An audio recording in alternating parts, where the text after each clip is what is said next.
नजर नलागोस् कसैको मेरी मायाले। हेलो नमस्ते, तपाईलाई स्वागत छ टेक्निकल भोइस च्यानलमा। आज पनि हामी नयाँ विषयवस्तुका साथ उपस्थित भइसकेका छौँ। तपाईले प्रिभ्यू भिडियो हेरिसक्नु भएको छ। यस्तो खाली भिडियो बनाउन चाहनुहुन्छ भने तपाईले यस भिडियोलाई अन्तिमसम्म हेर्नुहोला र तपाई यदि हाम्रो च्यानलमा पहिलोचोटि आउँदै हुनुहुन्छ भने हाम्रो यस च्यानललाई सब्स्क्राइब गर्नुहोला। तपाई सर्वप्रथम क्यापकट एप्लिकेसनमा जानुपर्ने हुन्छ। क्यापकट एप्लिकेसनमा जानुहोला। जब क्यापकट एप्लिकेसनमा जानुहुन्छ तपाई न्यू प्रोजेक्टमा जानुपर्ने हुन्छ। यो न्यू प्रोजेक्टमा जानुहोला। त्यसपछि तपाई चाहिँ अहिले भिडियोमा हुनुहुन्छ, यसलाई चाहिँ फोटोमा लानुहोला। फोटोमा गइसकेपछि तपाईले चाहिँ यहाँ 5 वटा फोटो चाहिँ तपाईले चुज गर्नुपर्ने हुन्छ। जस्तो कि म तपाईलाई 5 वटा फोटो चुज गरेर देखाउँछु। त्यसपछि हामी अरु काम गर्नेछौँ। 5 वटा फोटो चुज गरिसकेपछि यहाँ तलपट्टि रहेको यो ओकेको बटनमा एड बटनमा टच गर्नुहोला। एड बटनमा टच गरिसकेपछि तपाईकोमा यस्तो प्रकारको इन्टरफेस खुल्नेछ र तपाईले देख्न सक्नुहुन्छ यहाँ यस्तो प्रकारको इन्टरफेस खुल्नेछ। यहाँ तलपट्टि यो सेक्सनलाई चाहिँ स्क्रोल गर्नुहोला हल्का यसरी। त्यसपछि यहाँ फर्म्याट भन्ने देखिएको छ, फर्म्याटमा टच गर्नुहोला। जस्तो यो फर्म्याट रह्यो, फर्म्याटमा टच गर्नुहोला र तपाईले 16:9 भन्ने यो रेसियो छ, यो रेसियोलाई चाहिँ टच गरिदिनु होला। त्यसपछि तपाईकोमा यस्तो प्रकारको इन्टरफेस खुलेको छ। त्यसपछि चाहिँ तपाई यहाँबाट ब्याक आउनु होला। त्यसपछि तपाईले यहाँ देख्न सक्नुहुन्छ यस्तो प्रकारको इन्टरफेस छ र तपाईले यो सुरुको फोटोलाई चाहिँ टच गर्नु होला। त्यसपछि यो तलपट्टिकोलाई यसलाई स्क्रोल गर्नु होला, हल्का यसलाई स्क्रोल गर्नु होला। स्क्रोल गरिसकेपछि तपाईले यहाँ एडिट भन्ने अप्सन देख्न सक्नुहुन्छ, एडिटमा जानु होला। त्यसपछि तपाईले यहाँ रोटेट भन्ने अप्सन देख्न सक्नुहुन्छ, रोटेटमा जानु होला। त्यसरी नै अब अर्को फोटोलाई फेरि यही टाइममा टच गर्नु होला। त्यसपछि फेरि यसलाई नै रोटेट गर्नु होला। यसरी नै सबै फोटोलाई चाहिँ तपाईले रोटेट गर्नु होला र रोटेट गरिसकेपछि यो लास्टमा रहेको यो वाटरमार्कलाई चाहिँ डिलिट गर्नु होला। त्यसपछि तपाई सुरुमा आउनु होला र सुरुको फोटोलाई चाहिँ टच गर्नु होला र त्यसपछि तपाईले यो स्क्रिनमा जुम गरेर फिट गर्नु होला। त्यससँगै यो यता स्क्रोल गर्नु होला र सेकेन्ड फोटोलाई टच गरेर पनि यसलाई पनि जुम गरेर स्क्रिनमा फिट गर्नु होला। त्यसै गरेर सबै फोटोलाई चाहिँ जुम गरेर स्क्रिनमा फिट गर्नु होला।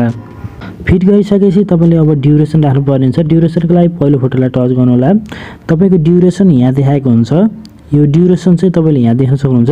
तपाईले पहिलो फोटोमा ड्युरेसन तपाईले 2.5 राख्नुपर्ने हुन्छ र यसलाई चाहिँ घटाउनु होला, थोडा 2.5 राख्नु होला र यस पछाडिका सम्पूर्ण फोटोमा चाहिँ तपाईले एउटा नै ड्युरेसन राख्नुपर्ने हुन्छ।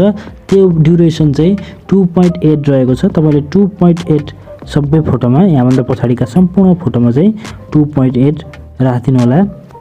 यसरी सम्पूर्ण फोटोमा चाहिँ ड्युरेसन राखिसके पछाडि तपाई फेरि सुरुमा आउनु होला। सुरुमा आइसकेपछि तपाईले यो पहिलो फोटोलाई चाहिँ टच गर्नु होला र त्यसपछि तपाईले यहाँ एनिमेसन देख्न सक्नुहुन्छ। यहाँ तलपट्टि यो एनिमेसनमा टच गर्नु होला।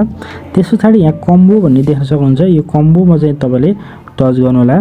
कम्बोमा टच गरिसकेपछि यसलाई हल्का स्क्रोल गर्नु होला। यसलाई हल्का स्क्रोल गर्नु होला। यहाँ चाहिँ बाइसेक्ट 2 भन्ने अप्सन रहेको छ। बाइसेक्ट 2 भन्ने अप्सनलाई चाहिँ सिलेक्ट गर्नु होला र यसलाई चाहिँ राइट लगाउनु होला। यहाँ तलपट्टिको राइट बटनलाई राइट लगाउनु होला।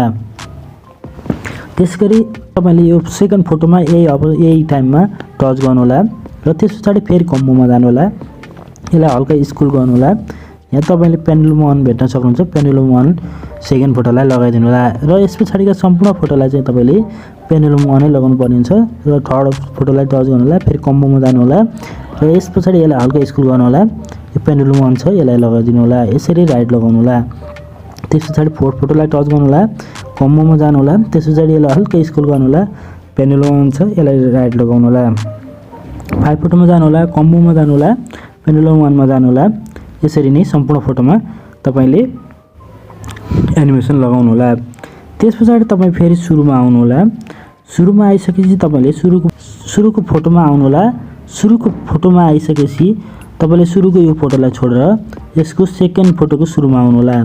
त्यसपछि यसलाई हल्का स्क्रोल गर्नु होला। यहाँ तलपट्टिकोलाई हल्का स्क्रोल गर्नु होला। यहाँ इफेक्ट भन्ने अप्सन रहेको छ, इफेक्टमा आउनु होला र यो भिडियो इफेक्ट भन्नेमा आउनु होला।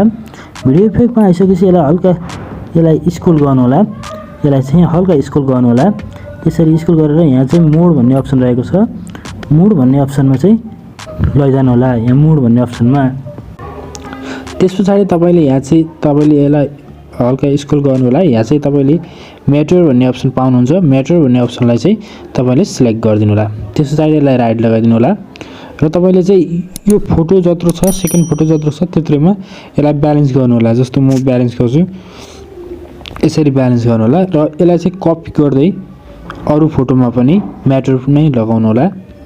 यसरी सम्पूर्ण 50 वटा फोटोमा चाहिँ म्याटर अप्सन लगाउनु होला। तपाईँले यो भिडियोलाई अब सेभ गर्नु होला। तपाईँको मोबाइलमा सेभ गर्नु होला। यो ड्युरेसनलाई फुल राखेर अनि तपाईँले चाहिँ यो एरोमा टच गरेपछि तपाईँको मोबाइलमा यो सेभ हुनेछ। पछाडि यो डनको बटनमा टच गर्नु होला। डनको बटन टच गरिसकेपछि न्यू प्रोजेक्टमा जानु होला। न्यू प्रोजेक्टमा गइसकेपछि तपाईँले भर्खरै सेभ गरेको यो भिडियोलाई टच गर्नु होला र त्यस पछाडि तपाईँले चाहिँ यसलाई चाहिँ एड गर्नु होला।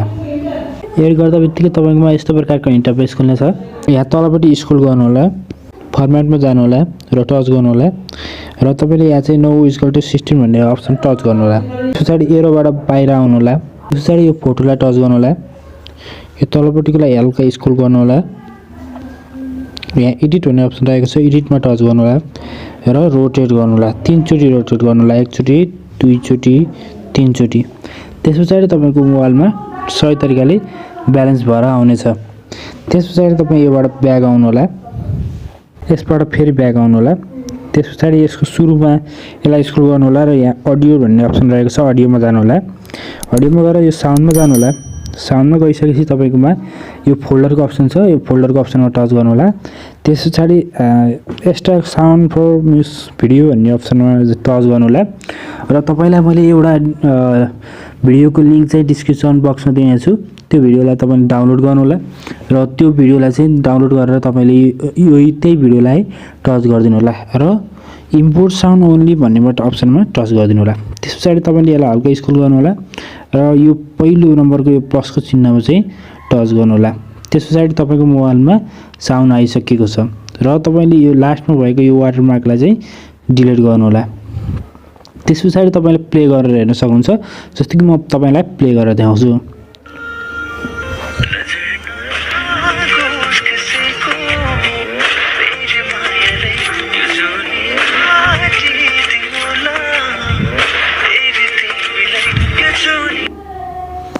देख्न सक्नुहुन्छ यस्तो तरिकाले भिडियो तपाईँले बनाउन सक्नुहुन्छ। त्यस पछाडि तपाईँले यो एरोमा टच गर्नु होला र त्यस पछाडि तपाईँले यो एरोमा टच गर्नु होला।